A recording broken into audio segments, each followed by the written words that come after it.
The broadcast is now starting. All attendees are in listen-only mode. Hello, everyone. This is BL.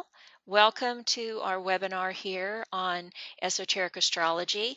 In this webinar, Eva is going to continue going through the signs for you.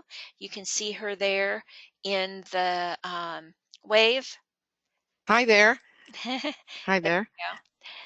And she'll take over the webinar in just a minute, but let me go through the normal stuff. You want to make sure that you're on mic and looking at all of our attendees. I see you all are, so that's good to know.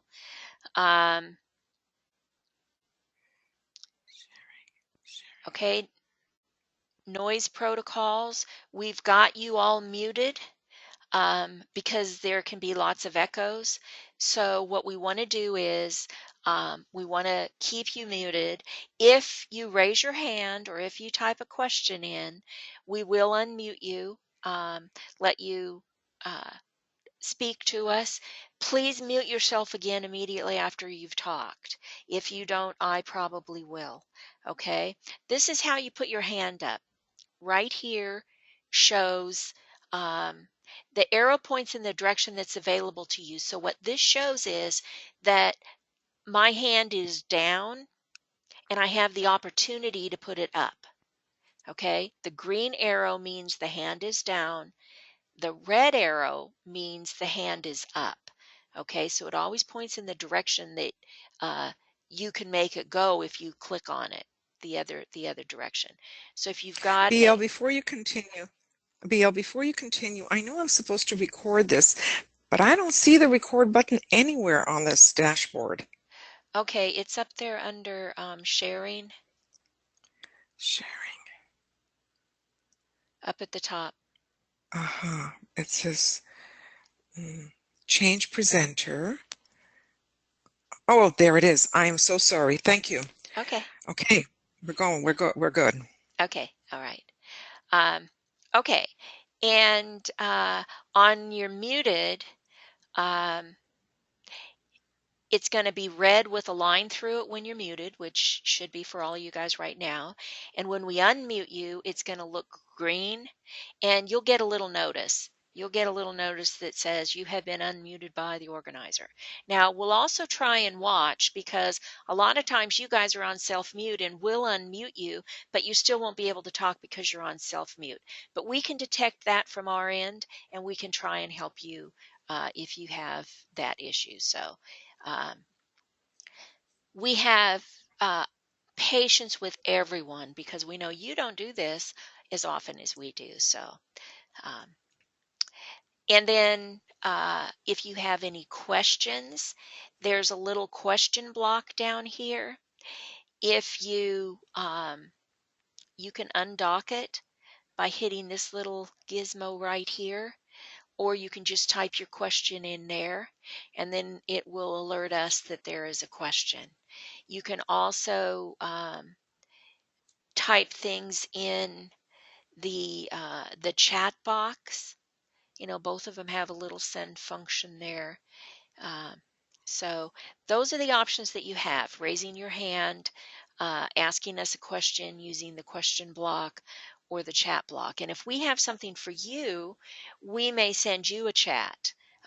We occasionally do that to the whole audience. So with that in mind, I'm going to turn it over to Eva so she can begin her presentation.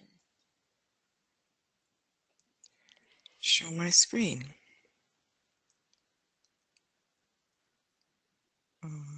Okay. We see connected to go to webinar right now. And we still see okay. Yeah. Okay, let me get rid of all of this. I see that.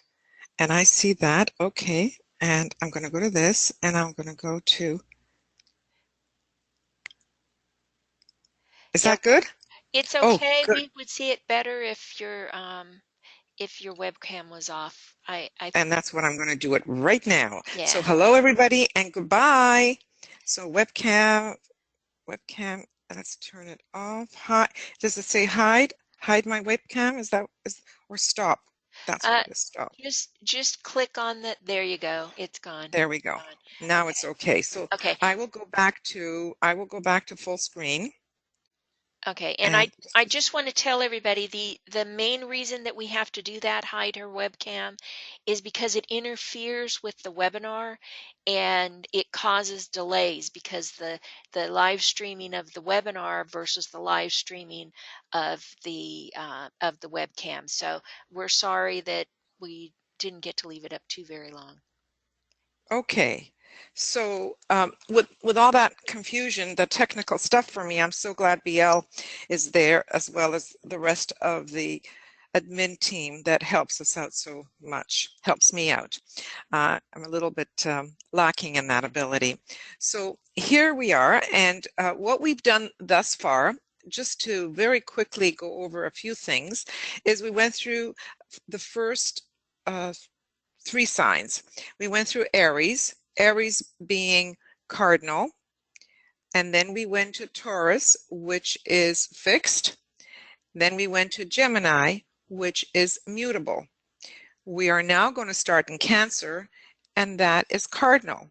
So we're going to be repeating the exact same way that we've just gone through these 3 crosses or modes, and the pattern repeats itself. So every 3, it starts all over again, and that's an important thing to realize. If there's 3 of them that are on the crosses, then, and there are 4 crosses, we are going to see that pattern repeated how many times? 4 goes into 12. I'm sorry, 3 crosses into 12 is 4 times. See, even I get mixed up, because then we look at elements. The first one being fire. Aries was fire, Taurus was earth, Gemini is air, and now we're going to move into water. So there's 4 elements, 3 crosses, so the same pattern gets repeated again. We're going to go into these patterns in much greater detail as we progress through these webinars. They are important, and they're important in order to understand how we get relationships within our chart. All relationships are based on the pattern in which we're talking about here, whether they be crosses, whether they be elements. So here we are looking at Cancer, and as you see in the picture in front of you, Cancer symbol is the crab. The crab, as we know, lives partially on the water, partially on the land, and it moves in a particular way. It's interesting to see these hieroglyphics here. They're certainly not circles, are they? They're jaggedy, zigzaggedy kind of lines, because that represents also the way in which a crab moves. It does not move in a straight line. It transmits the 3rd ray. Its ruler is right here, the moon, on the exoteric, on the personality level. And the opposite, as we said last time, the opposites always play an important role, and that is Capricorn. So we're going to look now at some of the qualities of Cancer. Cancer, as I said, moves sideways. It zigzags its way, and therefore there's a slipperiness to Cancer. It is a water sign, so it is immersed to some degree in water, and water, as we know, refers to our emotional state. Water is more than just emotions. It's sensitivities. It's that which we sense through all our senses. It's got a nebulous quality to it as well. We see that Cancer's glyph right here, if we look carefully, and if it was drawn slightly different, we would have these circles sort of parallel each other. And if we really allowed our eyes to look at them and we were together, I would ask you, what do those 2 circles represent? And hopefully you would say they represent breasts, which that is something that the Cancer energy is all about. It's a nurturer. It's a mother who nurtures their family, their infants. It's a sign of birth. And you see also within the glyph, it's almost closed. It protects that inside. And that's what a crab does. A crab, for those of you who eat crab, will know it's got a very hard outer shell, but yet the inside is very tender, very soft, very soft, moist, tender, and all those qualities we could say about Cancerian energy. It also has the pincers that it can grab things and hold on to things. We say that Cancerians don't really forget. They have an unbelievable memory. And that's because of the ability to hold through those pincers that which they take. So it says right here in a little thing, they're gatherers of basic resources. And they bring that into the womb, which is that enclosed shell, in order to protect. So Cancer tends to want to protect everybody within that family unit, within its unit is a good word here. And the unit could be the family, it could be a larger family, it could be an ashram, it could be a company, it could be any kind of group. There is that need to protect, hold in a comfortable place. The moon, as we said, is the exoteric ruler. The moon is not really a planet, neither is the sun. But in our astrology, we have given it attributes and characteristics as if it was a planet. And the characteristics that we give it are based on the way in which we see both the sun and the moon acting upon our planet and hence upon us. So the moon is associated with tides, the ebb and the flow of tides. And tides have to do with water, and water has to do with the emotions. So the moon generally represents our feeling and emotional nature. It doesn't matter in whose chart it is, but the fact that it is combined here with Cancer, and Cancer is already a water sign, makes it that much more watery, that much more emotional, that much more sensitive. See how we combine the two here?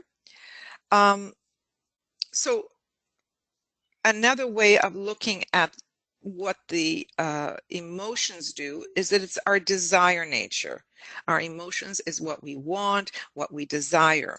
And we generally desire security, comforts, feelings that are good feelings. That's what we desire. Nobody wants to be in a feeling of strife or anger or frustration. So we want those things that will make us feel good and secure. We tend to say that the moon are the lines of least resistance, because the moon is that which comes naturally to us, and that is of the past. The past is something we have already energized, we've already learned, we've already grown from, and the moon represents that past. And our tendencies are those which we do unconsciously. We don't think about them. Hence, the moon represents our lines of least resistance. And a lot of people don't understand those words. The lines of least resistance have to do with the natural way in which we resist. Oops, what happened here? Sorry. The natural way in which we move in life. It's we don't really resist the natural. It's habitual. It moves us. And hence we don't have to stop and think. Therefore, these movements, these lines of least resistance, are unconscious. Hence, our moon represents our unconscious behavior within ourselves. Well, here's some more about the moon. It's how our feeling nature responds in the world. as we said, it's our emotions, it's how we feel safe and secure. And the very second from the end bullet point is one I'd like to read out loud, is Cancer, being water, ruled by the moon, being emotions, has a watery emotional body that is subject to fluctuating emotional tides, moods, feelings, intangible sensations, and vague intuitions. And both the moon and Cancer are related to the past. Those that know anything about the previous solar system is the solar system where the intelligence aspect was grown and developed. The moon and the Cancer and Virgo were signs that came to us from the past. And of course, Cancer does transmit the third ray, the moon transmits the fourth ray.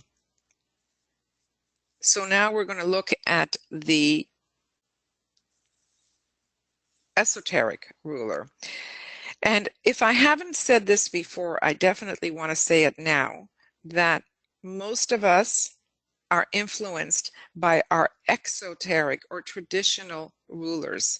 They affect our personality. They affect our everyday life, our tendencies, what we think about, what we're doing, and so on, our mundane life.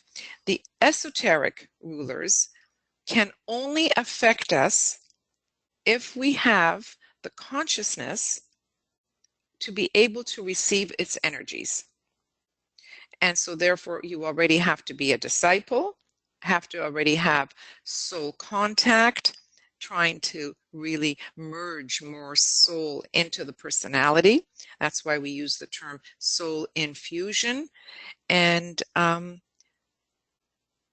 you have to be fairly well established in that to be able to use the influences of these esoteric rulers.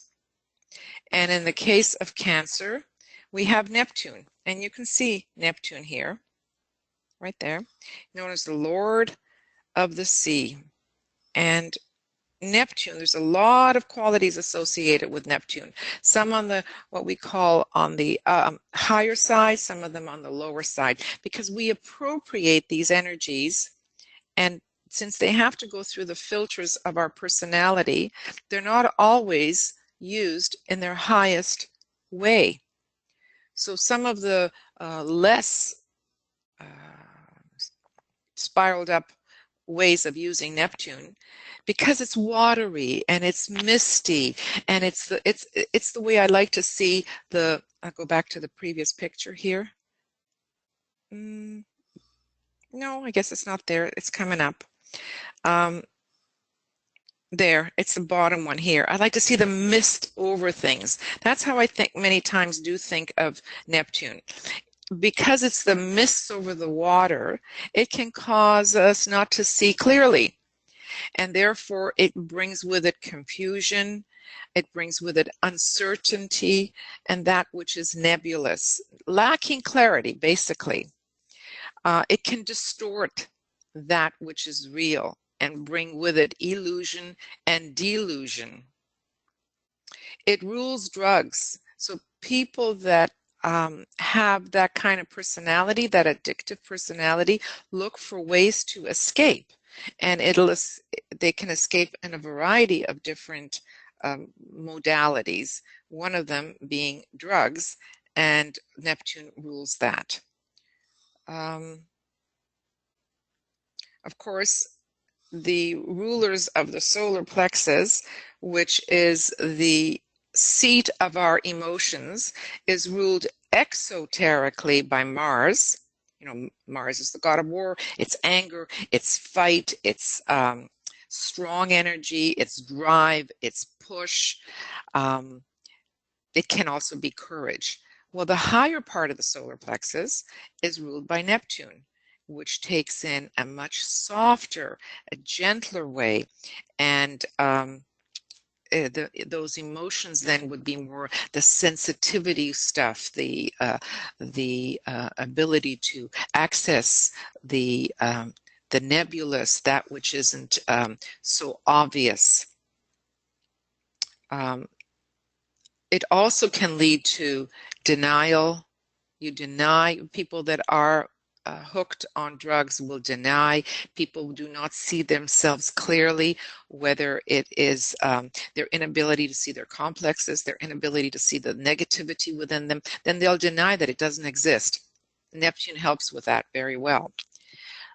It can devitalize and sort of melt down the energies that we have, that the sun usually gives. You know, when the sun shines through onto this mist, it actually disperses this mist. But when the mist is there, you feel very devitalized. And some of the more positive aspects of Neptune are the pure love that Neptune is known for. Neptune is known as for the sea of love. It's universal, pure love and compassion. It's transcendent. Oftentimes, the mystical experience speaks to a Neptunian experience. It's blissful, it's beautiful, it's just undefined, visionary and prophetic. Usually, water is associated with psychism. You can have lower psychism, you can have higher psychism. And psychism is another way of saying intuitiveness. It's not instinct, which is baser, but it's the higher, spiraled up ability to be intuitive. Thereby, a wide intuitive understanding and being creative in one's imagination.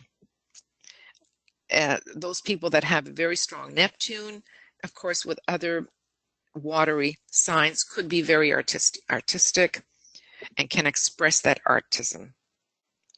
Here are some more images. Neptune gives us the 6th ray as well as the 2nd ray. It's a transpersonal planet. It offers us the highest and the most universal love that humanity or a single person can experience or bring into the world. So on its highest level, it is so transpersonal. It's not about me. It's not about my feelings, my emotions. It's about pure love. It's the Buddha kind of love. And Neptune is closely associated with the heart. And where do we emit love from? We emit it from the heart. Where do we emit personal love? We emit it from the solar plexus. So the heart is really the seat of the soul, and the soul is really quite unattached. The kind of love we're talking about with Neptune is self-sacrificing love. It's a giving love. It's an understanding of all and totally unconditional. So does that make sense? Do we have any questions so far on this? I don't see any. Okay. Because I was told to please slow down, that I was moving too quickly last time, and would I go through this a little bit slower? And so that's my attempt, to go slower, ask questions, clarify any areas that need clarification. And so I'm asking for questions as we move through this. Okay, so we'll go to Leo. Oops, I guess I have to do it this way. There we go. Leo. Leo, the king of the jungle, the roar of the jungle. Its opposite is Aquarius, and right now we find ourselves in Aquarius. There's a real link between, as I said, opposites between what Leo energy is and what the spiraled up energy of Aquarius is. Behind Leo, you see the sun. And why is the sun there? Because the sun rules Leo on all 3 levels. It rules it from the personality perspective, from the soul perspective, and even the higher perspective, which is the hierarchical, and we really haven't talked about that, and we're not going to, but it rules on all levels. One of the things that I'd like to go back to, let me see if I can do this without screwing everything up here, is to go back to the Cancer glyph. There it is.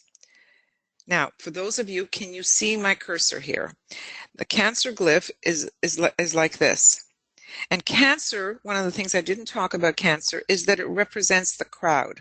It represents the masses. It is a sign of birth. And this is in Cancer that we are told humanity was birthed or was born through the sign Cancer.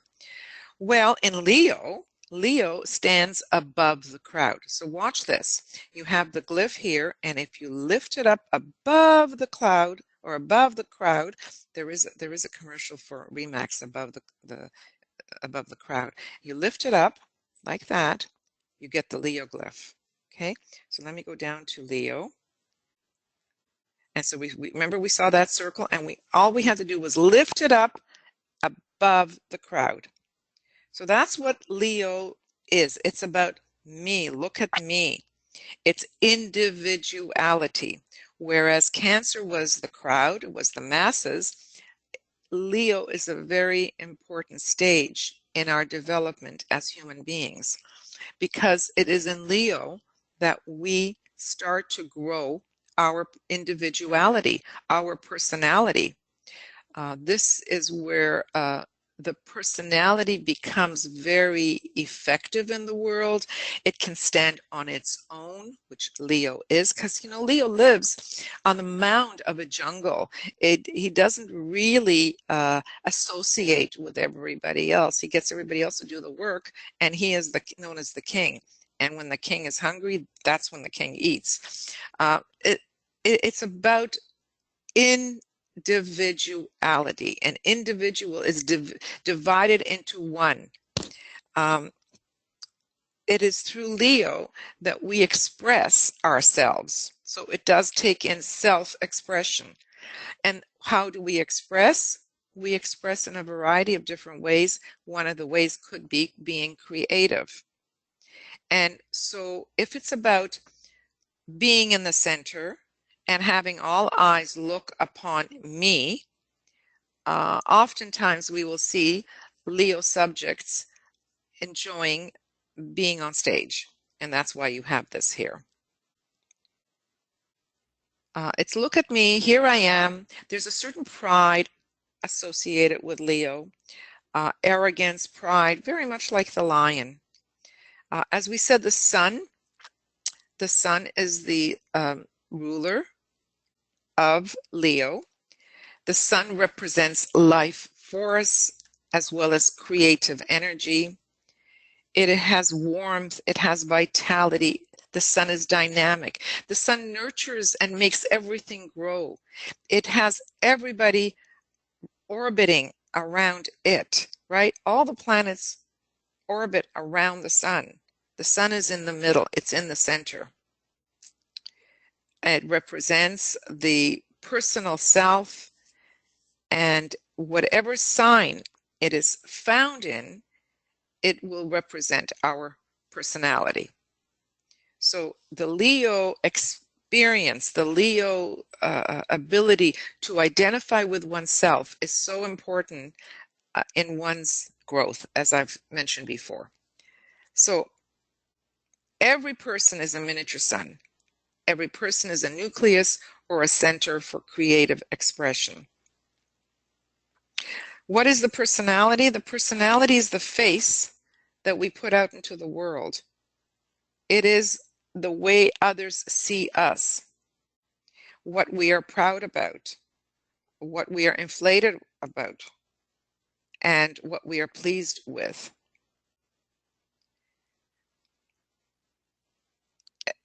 The exoteric way of seeing the sun ruling Leo is that the sun in the heavens keeps everything orbiting around it.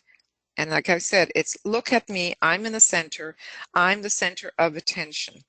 And Leos can take command, they can rule, they can lead.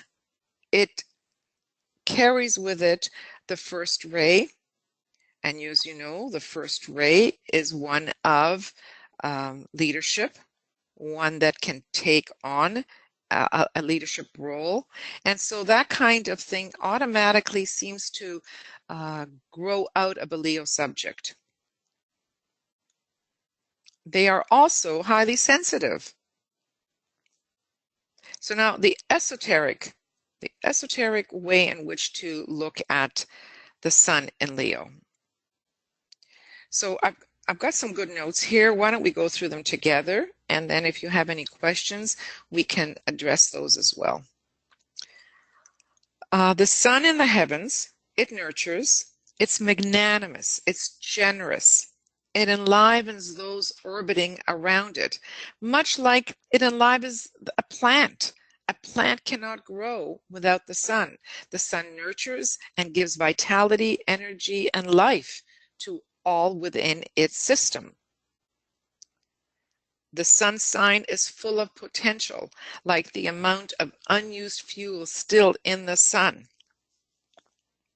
And as we grow spiritually, we invite the fullness of ourself to be revealed. We invite fullness of growth and potential.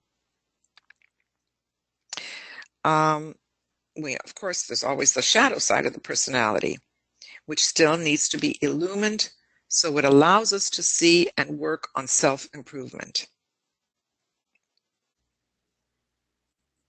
So here's a little bit of repetition of what we said.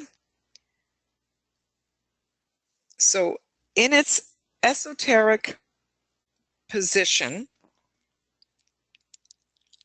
it veils. And what is a veil? A veil is almost like a curtain. And what is behind the curtain is the way we have to look at the veiling that a planet does. In its exoteric position, we look at it as if it is a planet, and we take into account its characteristics that we normally associate with that particular planet. But in its esoteric position, we want to see what lies behind the sun here. What is it in fact veiling? And in the sign of Leo, it is veiling Neptune. Now, we've already looked at the various qualities of Neptune, so we know that Neptune has to do with transcendental love, pure love, compassion. So a magnanimous Leo person has such an open heart. That's why, was it Richard that was known as Richard the Lion-Hearted? He must have been a Leo, and the Lion-Hearted was the heart that was out there, nurturing, giving, encompassing, and being compassionate to all. The Leo actually speaks about the heart, the center, whereas its opposite, Aquarius, speaks about the circulation of the blood. Okay, so before we move on to Virgo, any other questions, any other comments, anything that needs to be clarified a little bit more? Yes, Michael has a question for you. Please go ahead, Michael. Yes, Michael, hi. Hi, Eva. Thank you for doing this again. You had said that the sun transmits the first ray. Right. Could you? I thought it was the second ray. It's that as well. The sun transmits the first ray, the second ray, because in fact, all three rays are actually transmitted by the sun, but not that strong, because the sun is the planet that we see. That is the third aspect. The sun is the what is this? The central spiritual sun is the first aspect, so that would be the first ray, the power that is in the sun, and the solar sun is the second aspect. So yes, it can transmit all three. Okay. And in this position, in the position of being in Leo, with Leo being first ray, there's a resonance there. But yes, the second ray is just as strong because it is about the heart. It depends. So it's looking at personality as 3, soul as 2, and monadic as 1. Right. Those would be the three aspects. And it does transmit all of that. It's just that I made the resonance, the relationship between the ray 1 and Leo, because there's an affinity there with that. Okay. But yeah, the second ray would be just as strong. So thank you for making that connection. Thank you for the clarification.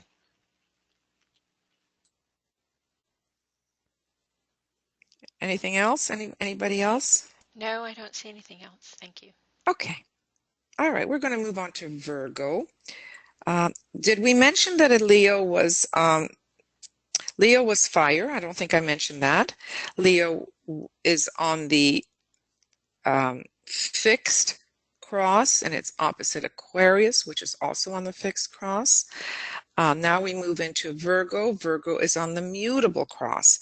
Its opposite is Pisces, and we see that in the picture down below here, the Piscean energy. Virgo, remember, or rather mutability, remember, is just that. It's mutable, it's changeable, it's versatile. And in Virgo, what we do see, actually, let me back up. Let me go to the glyph here. See the glyph? It has two loops, almost creating a letter M, and then it's got a closed circle here, a closed area.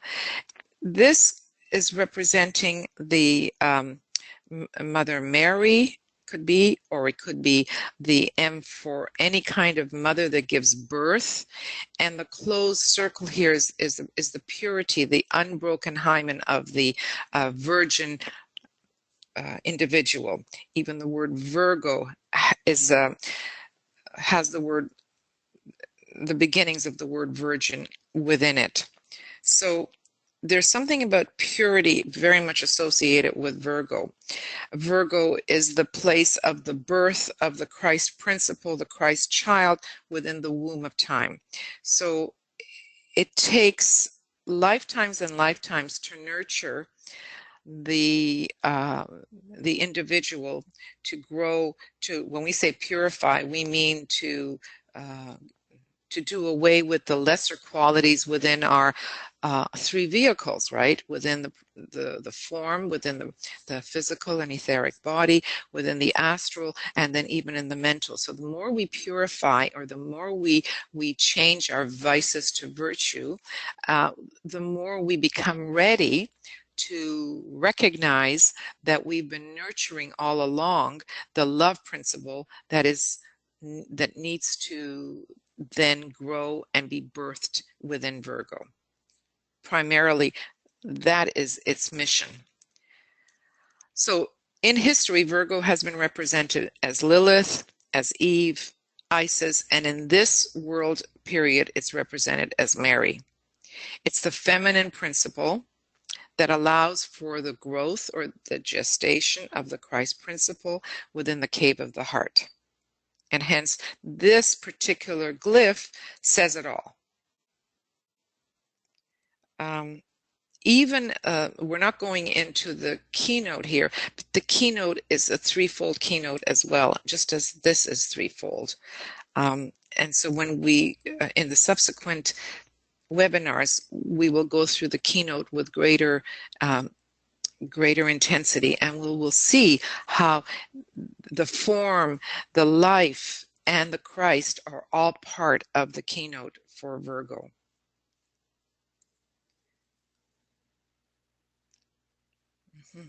So Virgo is about the purity of the form. I've got that here, and I'm going to move on. Oh, some of the other little symbols here. It is ruled by Mercury, and Mercury is a mental planet. We talked a lot about Mercury when we looked at Aries. It's about the mind, and the ability of putting the mind with an earth sign in Virgo allows it to be very detailed, to be able to work with the particular, with the small.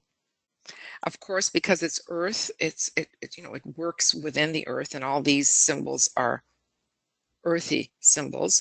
But here you see someone working within an office, using the mind, probably setting up structures and systems within the mind, and then the detail that is necessary here. Here we see the Christ child being born to the Virgin Mother. With Mercury, the mind is turned towards the matters of life, and therefore Virgo can look at the particular, the small, the detail with great precision. This leads to seeing that which is not pure. It sees what is not perfect, what does not fit the ideal, and therefore it cannot measure up to the ideal, to the purity that is seen in the Virgo way, whether it's in creating something and it's not pure, and therefore it's very critical of that which is not perfect, or whether it's another part of life, whether it's an essay that someone, I'm bringing in this right down to everyday life, create an essay and you see all the punctuation mistakes or the spelling mistakes. So it finds fault with that which is not perfect, and hence it's got a reputation of being critical and being very picky, because it's always going for the purity, the ideal, that which is the high, that which is the archetype, whatever it is, on whatever level. Purity in our everyday life leads to the professions that deal with health. Health, bringing the body, the form, to a state of perfection so that we can birth the Christ within. Hence, you will find many professions like doctors, dentists, dental hygiene, massage, all the various modalities that bring about good health, because we're trying to bring the form to a level of perfection. On an esoteric level, what is it that Virgo rules? It rules the moon. I don't know if this is the best picture I could find for the moon, but I guess that's supposed to represent something that looks like the moon.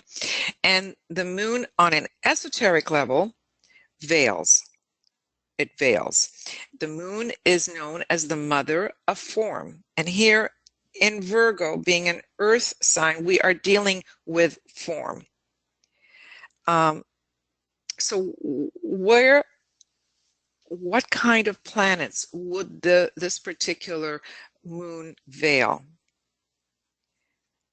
And this is where a perceptive astrologer has to have a sense of where someone is at in their point of evolution, because it veils Vulcan. And we did Vulcan. We talked about Vulcan when we looked at the ruler of Taurus esoterically, and or it would veil Neptune. And we talked about what Neptune is like. So which one would it be? You'd almost have to have a pretty good idea of what the person's life is like, how they are esoterically, how they are spiritually, to be able to ascertain, is it Vulcan or is it Neptune? But because the moon is in the esoteric ruler, we have to look at that which lies behind it. When the moon was in the position of being the exoteric ruler in Cancer, we looked at the attributes of the moon. Here, we don't. We look at the mother of the form. What lies behind that form? Okay? Any questions? I don't see any right now. Okay. Now, why do I have a flat chart here? This is basically a circle divided into 12, and each division is known as a house. We're not going to go into the details of this here because we will spend many other webinars detailing how to go about looking at the chart. But what we want to look at here is we start with Aries. We've gone this way. Here is Virgo.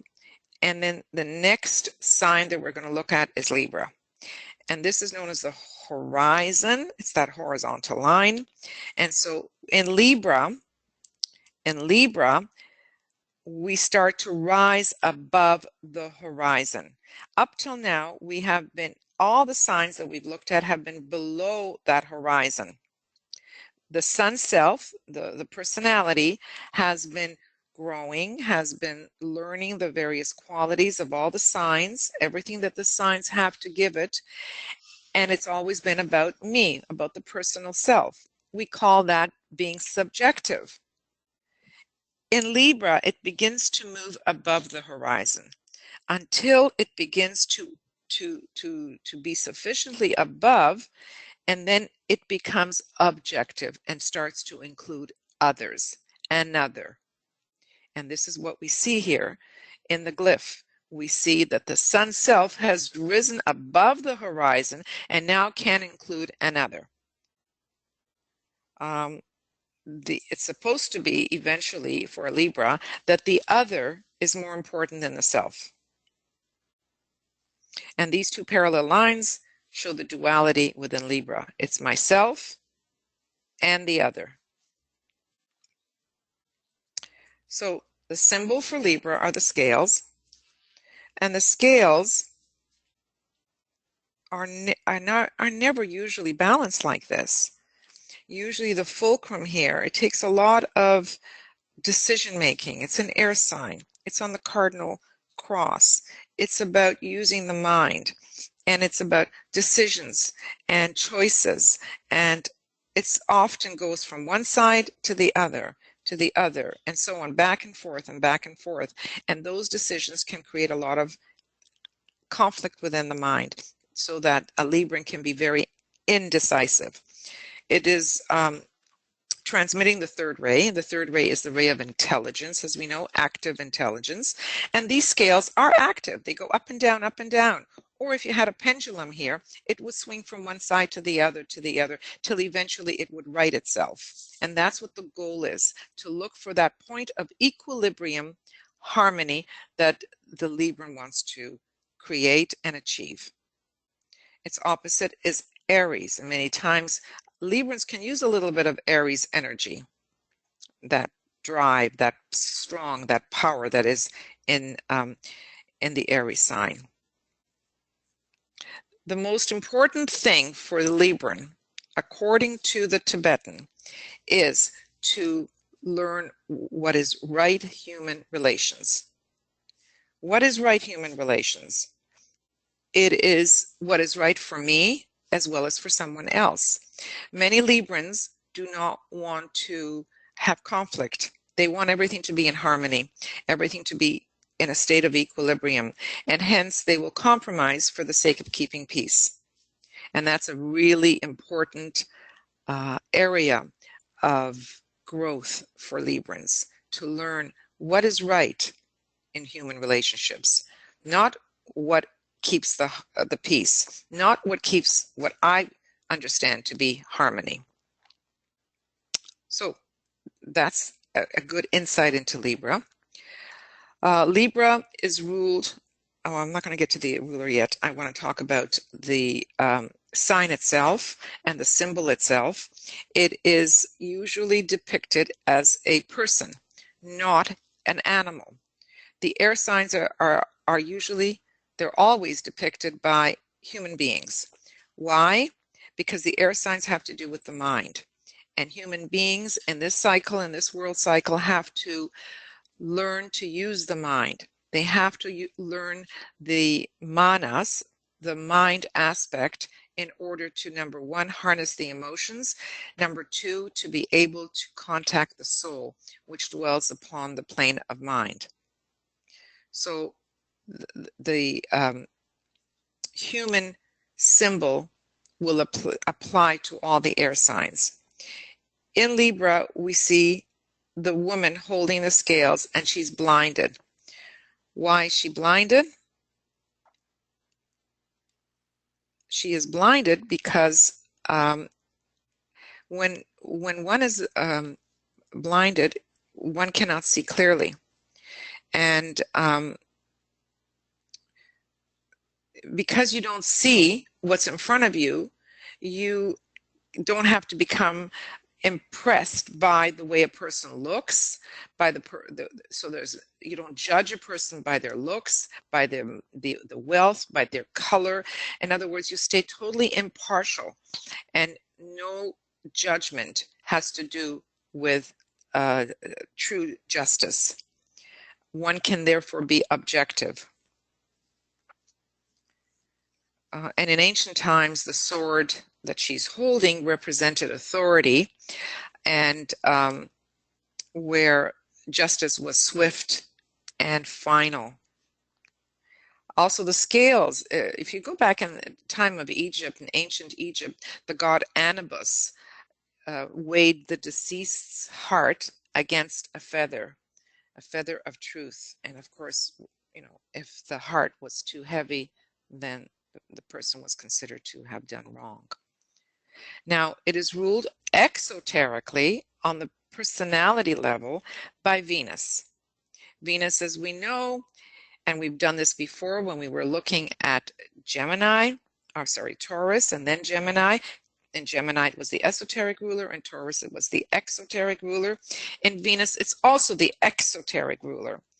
It's about love in relationships. Primarily, that's what it is in Libra, loving another.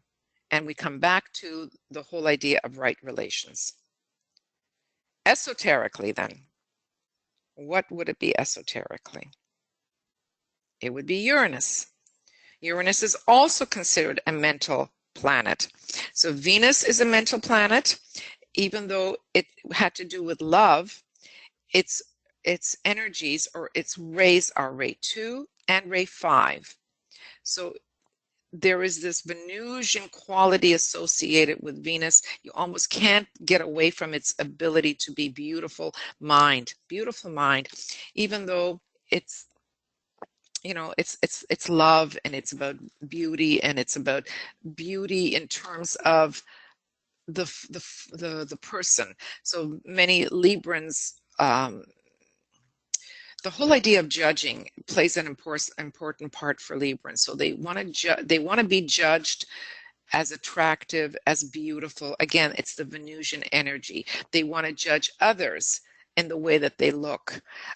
My mother was also a Libran, and she used to constantly judge a book by its cover, constantly. And myself as a Libran too, I had a hard time with that, because I used to think that there's got to be more to the person than just the way the person looks. So there's a whole thing about judgment associated with Libra. Uranus, being also a mental planet, works in the mind totally differently than Venus. Uranus comes in like lightning. It's unpredictable. It has a flash of light associated with it. So it can bring into the mind that intuitive understanding and knowing. It many times is considered visionary, because suddenly there might be this flash of insight. It's electrical in energy. And as we said, like lightning, it's totally unpredictable. And lightning, as we know, when it hits something, it shatters it, it destroys it. Well, Uranus does the same thing. It can come in and actually shatter the old concepts that we have. It can destroy the structures that we have built up. And it works on reorganizing the old for the new. Here's some more ways in which seeing Uranus, totally unconventional, very, very unique, different, inventive, insightful, radical, eccentric, revolutionary. And so we have a light bulb here, because that would bring in the idea of electricity and the light coming on in the mind. We have a lightning bolt, because it can shatter, it can hit, it can come in with flashes. Uranus's revolutionary qualities is a mover and a shaker, and it tends to overturn Libra's existing status quo. And why do I say status quo? Because Libran likes everything to be in peace, in harmony, in what they perceive as harmony. Therefore, they don't want to, turn over the apple cart. They don't want to make waves. They don't want to change the status quo because the status quo is what they know. And that is, even though it may not be the best, it is what they know. And if you start to shake things up, it can unravel and make someone feel very uncomfortable. Well, Uranus's job is to do just that. And so in many respects, having Uranus as an esoteric planet for Libra is the best thing Libra could have. So is there any more here? I have no. Any questions so far? Because Uranus is it's a lot to take in, the Uranian energies. Even in the heavens, Uranus's planet, it has its apex, its point, its north pole, so to speak, facing the sun. It lies on its side with the top of the head where energy, higher energy flows in at the top of the head. So for Uranus lying on its side with that opening facing the sun, it gets direct energy from the sun to then, use it in a particular way that it does. So again, I'm opening the floor up to questions, any areas of clarification, comments. I don't see any questions or comments yet. Okay. Because everything is crystal clear. Okay. Thank you. Actually, as usual, you're able to bring it down into easy to understand terms. I hope so. I'm trying. I mean, I want people to walk away really getting a sense of what these energies are like and why they work so well. So I may jump around a little bit, but in the end, I hopefully cover everything that needs to be covered. Okay, we're going to move on to the next sign. Hold it. We got a question from Helen. If Uranus is located in quite a few houses, how is the energy affected? I don't understand how it can be located in quite a few houses. It's located only in one house per chart, right? Okay, I think I was wrong. Okay, so Uranus, it'll appear somewhere on one's chart, and then we have to figure out, well, it's the ruler of, and is this the esoteric ruler of Libra? Because we will later on learn that it's also the exoteric ruler of Aquarius.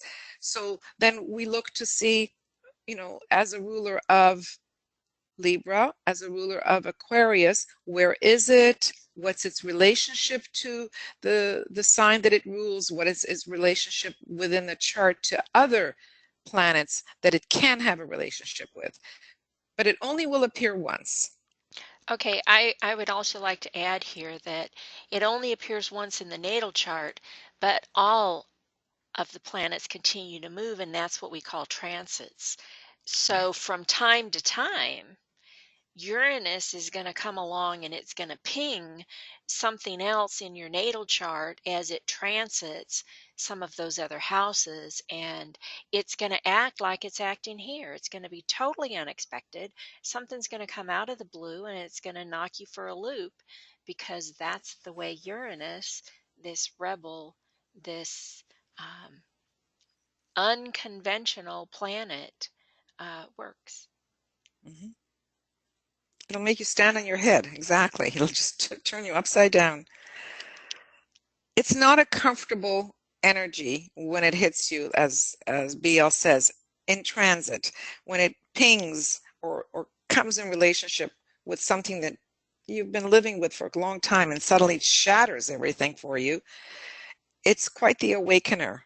And that's not comfortable. No matter how you look at it, it's not comfortable. And a lot of people go through a difficult time when that happens. And because Uranus is so far away from the sun, its orbit is a large orbit, and therefore it moves very slowly. The larger the circle, and you have one little planet on that particular circle or elliptical or whatever shape it is, it's moving very, very slowly as it's making its movement all the way around that sun. And then we go into other problems. Sometimes it looks like it's going direct, and sometimes it's going backwards, and it's going direct again. So it'll stay in a particular sign for a long time. And if that is impinging on something within your chart, you're going to get that energy for a long time. And if it's uncomfortable, I guess it's uncomfortable for quite a while. Kind of, does that make sense? Okay. So now we move to Scorpio, the scorpion. What do we know about the scorpion? The scorpion is poisonous. If it stings, it really, really can hurt. So that's to keep in mind with the whole idea of Scorpio. The Scorpio can hurt depending on who's using the energy and how they're using the energy. Its opposite is Taurus, and you see here Taurus. It is because they're opposites, and we know that Taurus is on the fixed cross. We know that Scorpio is on a fixed cross. It is a water sign as well. And its ruler right here is Mars. Mars is, according to the DK's rulership exoterically, and Pluto is also a ruler exoterically, but Pluto refers more to the masses as opposed to so much the individual. I know that can get a little confusing, and I apologize for that, but both rulers are usually considered. Now, when we look at the glyph of Scorpio, I wish I had been responsible for creating these wonderful glyphs, but I'm not. And if I had it to do, I would turn the arrow upward like this, because that arrow goes below the line and back up again.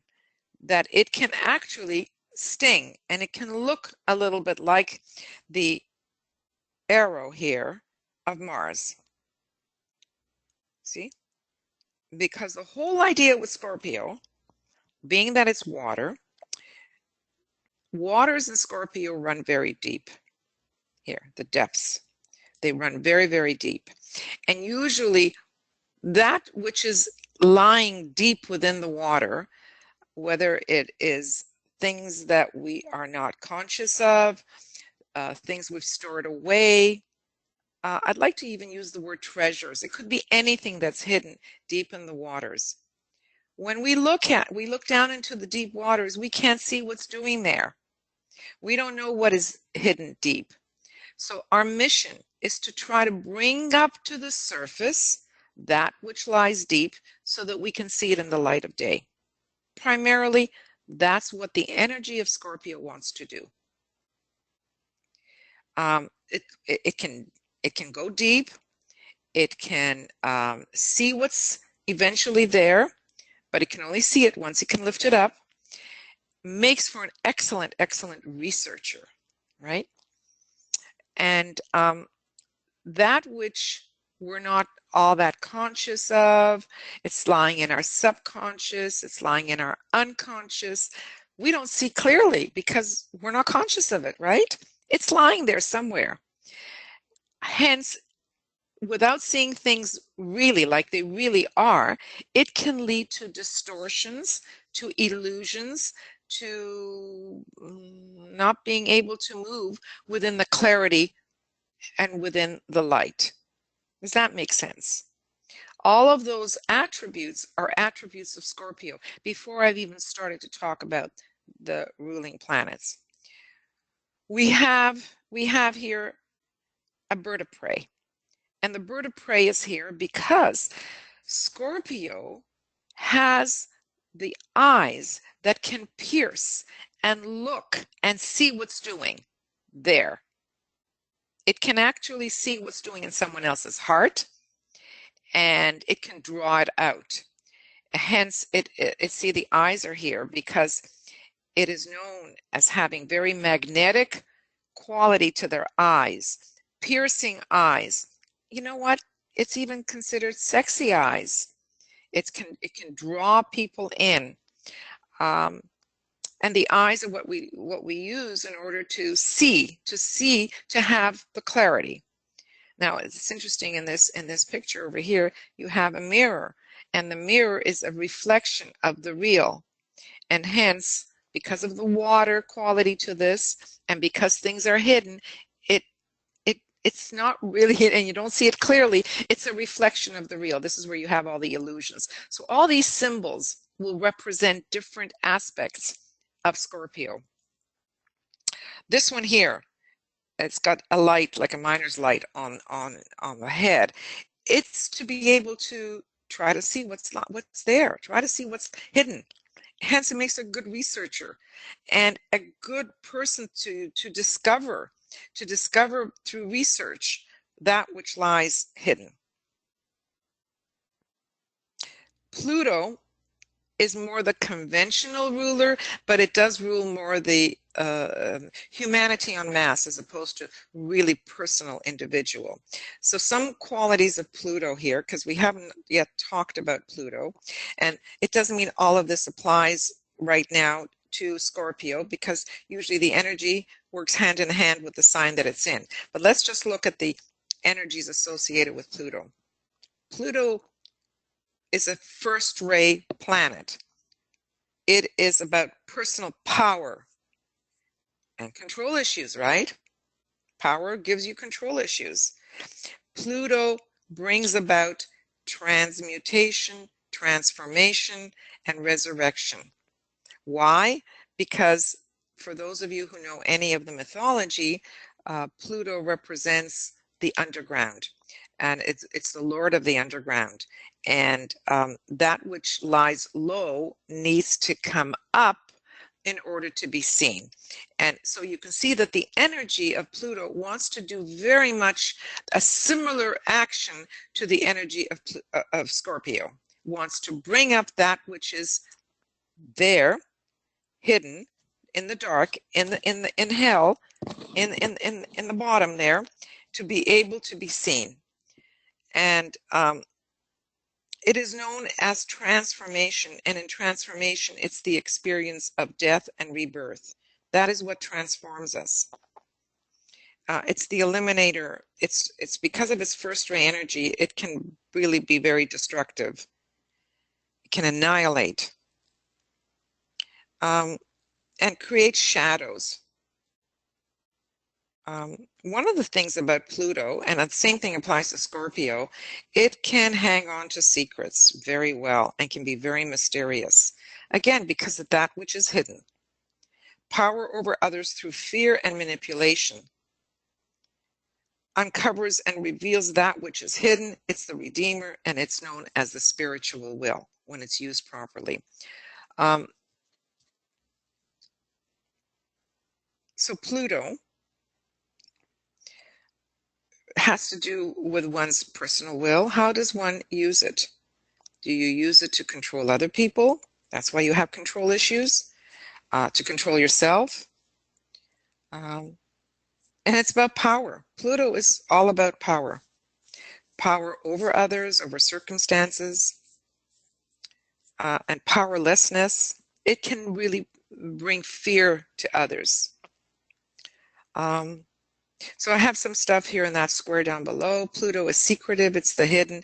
It's that which does not want to be accepted or known. Pluto is the unearther, delving deep and dredging up that which lies beneath. Pluto brings the process of resurrection, lifting the dead within us to life. I want to actually still speak about, before moving on, I want to speak a little bit more about Scorpio. Why do I not have Mars? I do have Mars. Scorpio symbol is the scorpion. It is that which can bite, poison, and hurt. Many Scorpio, which they have the ability to see what's doing within you, how to manipulate, how to use it for personal gain, for personal reasons, has control over other people. It is ruled by the scorpion. On a higher turn of the spiral, as the Scorpio individual starts to use the soul, starts to be much more soul infused, the next symbol is the eagle. And the eagle can fly high, and the eagle eyes can see the prey, right? And can swoop down, right down to its prey, pick it up, and bring it up, lift it up from the bottom, lifting it right up. But that ability to hover, to see, to have the eagle eye.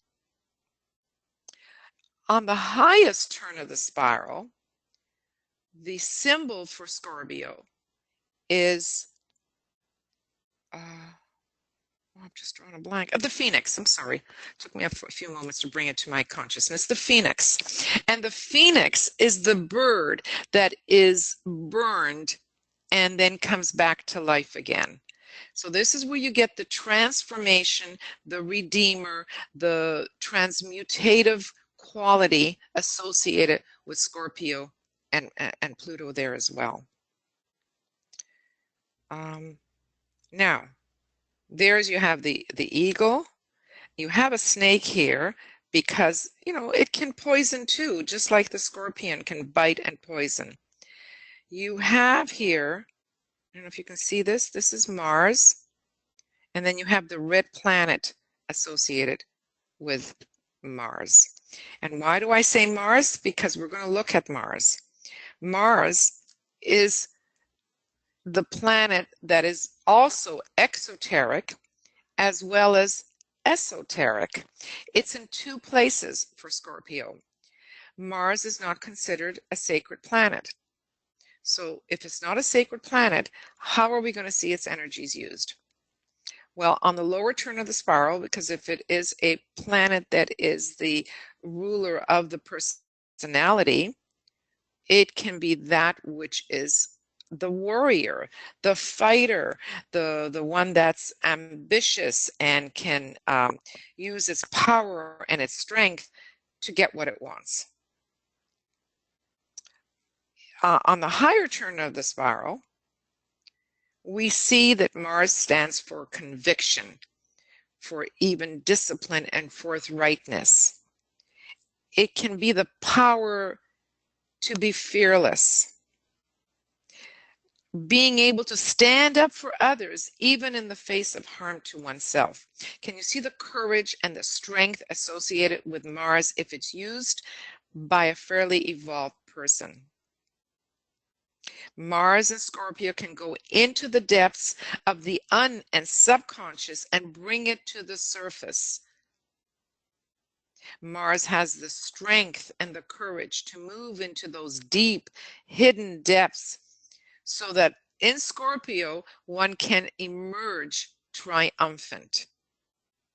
And that is why many therapists will have a strong Scorpio quality to them. It could be sun, moon, or ascendant. It could have a few planets in Scorpio because it has the ability to go into another person's unconscious, subconscious, hold them by their hand, help them deal with their issues, because that's usually what's buried, isn't it? One's issues, one's fears, and help them overcome. And when they overcome, they can in fact say, warrior, which is Mars, am I? And from the battle, I emerge triumphant. So for many Scorpio people, there is constant battle. The battle is with themselves, not so much with another, but within themselves to battle their own demons.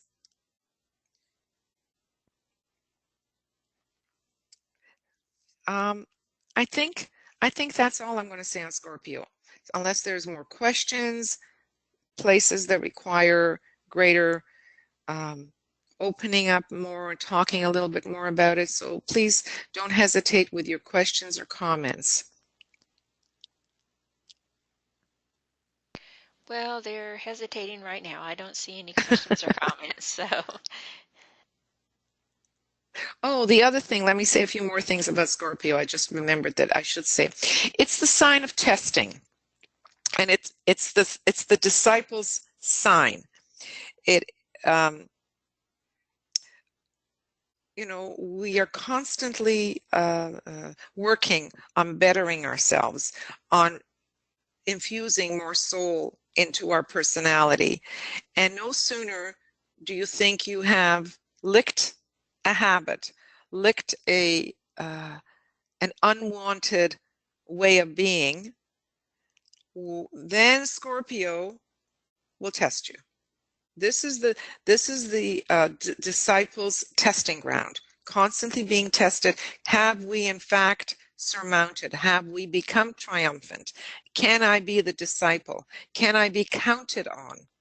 These are all Scorpio goals to be able to achieve, to be able to be tested and pass the test. So early on in Taurus, it was about the desire nature and satiating one's desire. Here it is about, sure, it's still desire, but it's desire to overcome that which I've accumulated, that which I have made as part of myself, so that I can be a better individual. And for that, it requires a tremendous amount of strength, Pluto, courage, Mars, to be able to come out of that darkness. Now, Scorpio also rules the mafia. Scorpio rules advertising, because how often is advertising really truthful? If anything, it's deceptive. So we see Scorpio around us in the world and in our life. I think it's Charles Manson, he was a Scorpio personality. Look at the control that he had over his followers, how he could manipulate them and get them to do what he wanted them to do. It was the sinister, it was the black, it was the dark side of Scorpio. And I'm not going to take that away from Scorpio. It does have a dark side, but it also has the warrior side. It also has the triumphant side.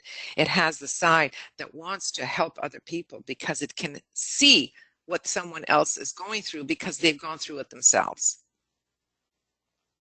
That's Scorpio. It's a fantastic sign because it's so misunderstood. It's such a misunderstood sign. Anyway, I'll move on. Before you do, Yes. I did get a question last time after the fact, and I meant to ask you about it, and now is the perfect time to do it. You are very good about bringing out the negative qualities and the positive qualities. And you mentioned in last month's that DK actually says that's something that we need to do. Do you actually have a reference for that, or is it just because he always points things out like that to us? That's what he does. He points out to us the unevolved individual versus the more evolved individual. And he makes it very, very clear to us that what it looks like when we're unevolved, that it has to do basically with selfishness, with about oneself, with about needing to grow, needing to learn.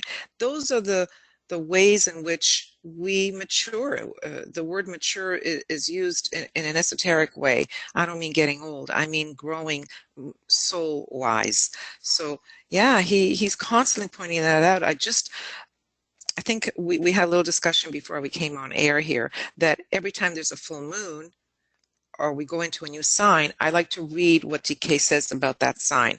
I had dropped it for about 10 years, but I'm back to doing it again. And every time I read his words, I learn something new. And in the sign Aquarius, he goes into such great lengths telling us what an unevolved Aquarian is versus an evolved Aquarian, how an unevolved Capricorn is versus an evolved Capricorn. So we see the valley and the heights of the mountaintop experience, all within the possibilities of an individual. Yeah, So, thank you. I mean, I've done the same thing because he does. He goes into great detail to tell us the negative and the positive, and to show us, you see it in Hercules, especially, how you evolve through. Um, and we all go through that to some extent. I don't know about you guys, but I've got this Ray 5 mind. So I like to rack and stack everything. And I love going through these negatives and positives and then saying, oh, I think I've worked through that. I think I've worked through that. Oops, I've been accused of that a time or two. And, it just gives you a good picture of um, where you are overall and Mhm. what work you still have left to do. So I do think it's very important. So thank you for pointing that out multiple times. And it's sobering to be able to do that, to be able to see, I can still work on that. I can still work on that, and we have a little bit of everything in us. We're not, if we don't have those particular signs in this incarnation, we've had them in the past, we'll have them in the future. So we've picked up a little bit of all of them. So as we go through this, I'm sure people can relate to a little bit of everything. Okay. We're going to move on to Sagittarius. Sagittarius is a mutable sign, and it is a fire sign. Now, this particular depiction here, this symbol, shows us Sagittarius as a centaur. This is the centaur which during the mythical times, it was half human and half animal. And DK tells us we've actually evolved from this symbol. We're no longer looking at ourselves or looking at Sagittarius as a centaur. Now we look at Sagittarius as sitting on the white horse, being the one that's the quest, like going on a quest, sitting on a white horse, and no longer attached or having that animal quality as part of who we are. So we've come a long way in our own evolution. But this particular symbol doesn't show us that. But let's look at what it does show us. It shows us the arrow that the centaur is holding, and the arrow is pointed up. That's an important thing to recognize, that the arrow is pointed up. And so when one looks up, usually what does that symbolize? It symbolizes to us that whatever we're going for is way up there. And what is normally up there? It's the ideal. The ideal is held high, and we want to shoot the arrow to target that ideal. And they're known as arrows of truth, by the way. And they move up towards that target, towards the ideal that's held so high. The animal, the horse, is a wonderful symbol for Sagittarius. It rules, by the way, the haunches, the thighs, the biggest muscles within our body, where the strength to leap and the strength to gallop and to go and to travel is in our legs.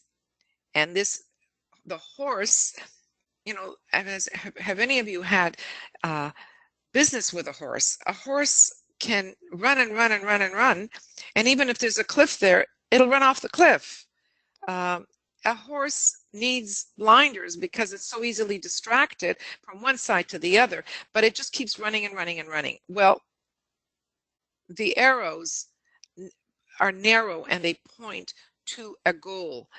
The blinders on a horse keep one focused and pointing towards wherever the horse needs to go, forward, forward, forward, forward. If the blinders were off, it would be too much distraction. All of these are qualities of Sagittarius.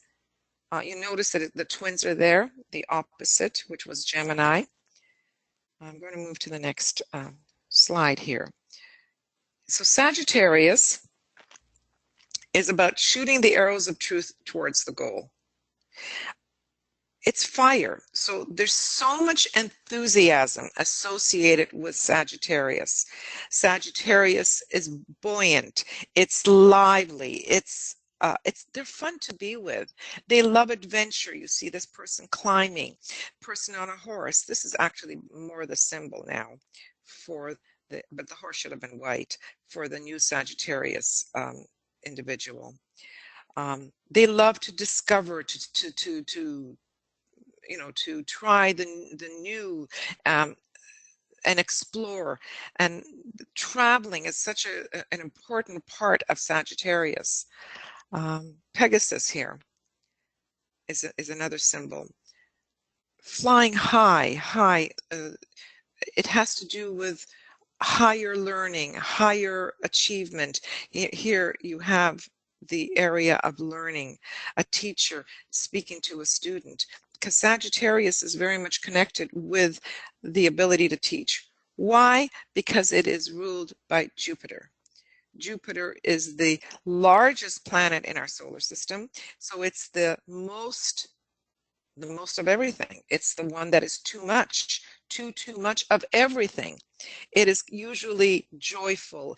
It's a rate 2 planet. It usually represents the soul in our chart. I mean, it's such a positive. It's really a positive planet. There's playfulness associated. It's about the heart. It's about expansion. It's about inclusivity. If you have a lot of Jupiter, you could be the philosopher, because again, it's about reaching high. And what is high? Philosophy, higher math, higher learning. It's all what is considered high up there. And spirituality as well. Now, the only negative that we can say about Jupiter, I had said it was too much. It can be too much of anything. So too much of overindulgence, too much of inflation. You think really much more of yourself than you are, or you embellish a story, or you embellish something for whatever reason you want to. It exaggerates. It's extravagant. And because Sagittarius, with Jupiter ruling it, is the individual who sees life through rose-colored glasses, because Jupiter conveys the sixth ray. Actually, it conveys 6, 5, and 4. But we'll just look at the sixth ray right now. And the sixth ray, with all this optimistic quality associated with Jupiter, leads one to think in terms of good fortune and gambling and luck and optimism and joviality. And I'm not going to worry about that. I'll get there on time, and therefore they're always late. Things will work out. I'm not concerned about that. So it lacks practicality many times because of this optimistic perspective on life. It's the broadest magnetic field, so it broadens our scope and our influence that we have over everything. Our perspective is large. Largesse is a good word here. It sees the ideal and wants to bring the ideal to others.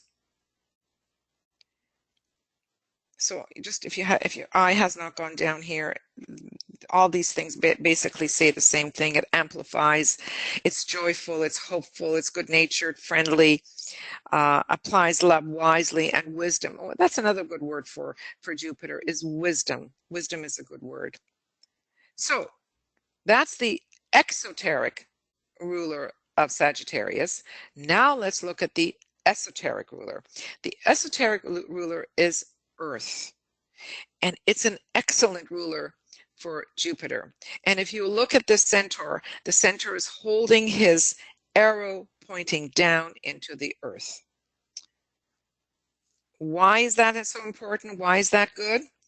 Because it can actually ground the teachings that it receives way up there, the higher learnings, the higher teacher. It can ground that and make that available to other people. And believe it or not, many Sagittarians need to be grounded.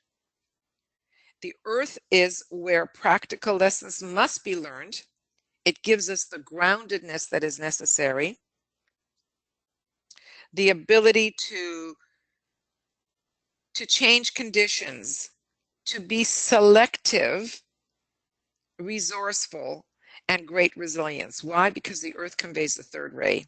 And a lot of these are qualities of the third ray. So you combine the earth together with Sagittarius and what it receives, it is important for bringing a philosophy, a concept, a higher concept, so that others can get it and understand it. That's why they make very good teachers, because they have the ability to ground the material that they receive, the intuitive, because it's very intuitive, the insights that it gets, it can ground it and make it applicable. So this is where our experience is here on Earth. Any thoughts and any questions? Because this one I didn't take as long as some of the others. I don't have any questions or hands yet, but Joe did make a comment. She says, "Thank you for being so thorough and comprehensive." She says she loves your slides and your explanations. Oh, thank you, Joe. So I'm looking at the time. It looks like it's 4:30. It's a good time here to stop because we've stopped at Sagittarius. We will only have Capricorn, Aquarius, and Pisces. We'll have 3 more to do, and then we can wrap this part of the presentation up, and we can then start moving on to more things. Now we can start putting things into play.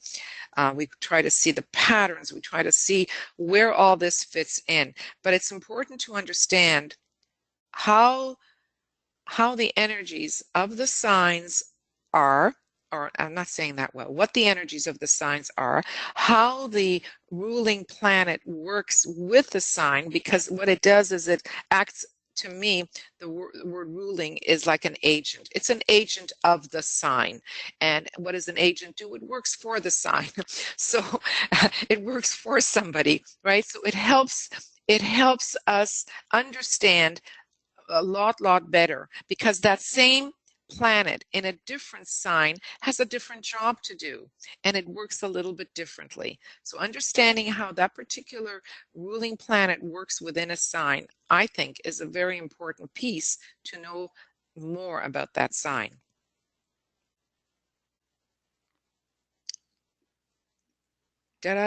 Any more? No, I don't see any more questions or anything. What I'm going to do is I'm going to unmute everybody just so you can say good night, good morning, goodbye. Okay? And before we do that, let's talk about when we're meeting again. Oh, yeah. Sorry. We are meeting again on the 10th of March.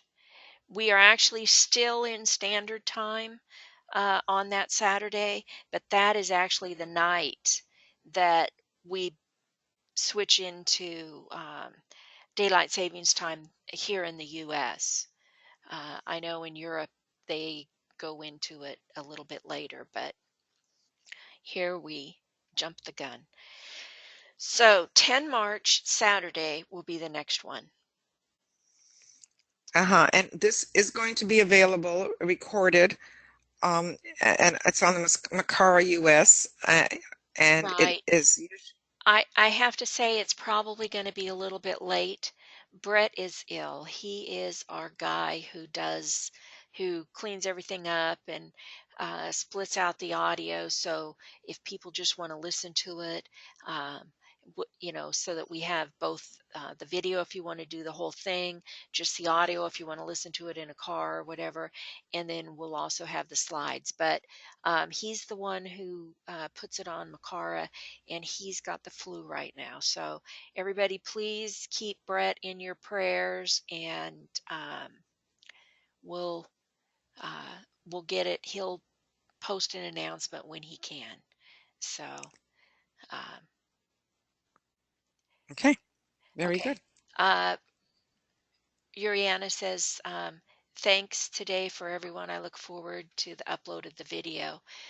She lost connection multiple times. So anyway, Michael, you're self-muted, but everybody else can say goodbye before we end. Not Michael Robin? No. Thank you, Ethan. Deal. Thank you all. It was excellent. Thank you. I hope it, it's easy to understand. That's what I'm trying to do. Make it as easy as possible. Absolutely. Thank you. So much they have to understand. You don't get it all in one shot. Yeah, That's right. they heard you, Mom. And Bibby, I can't.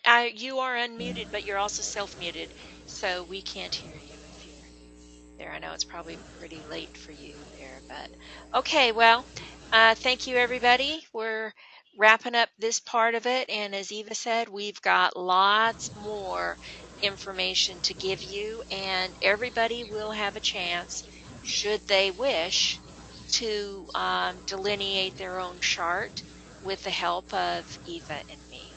So hope to see you on the 10th of March. Goodbye. Thank you all. Blessings to everyone. Thank you.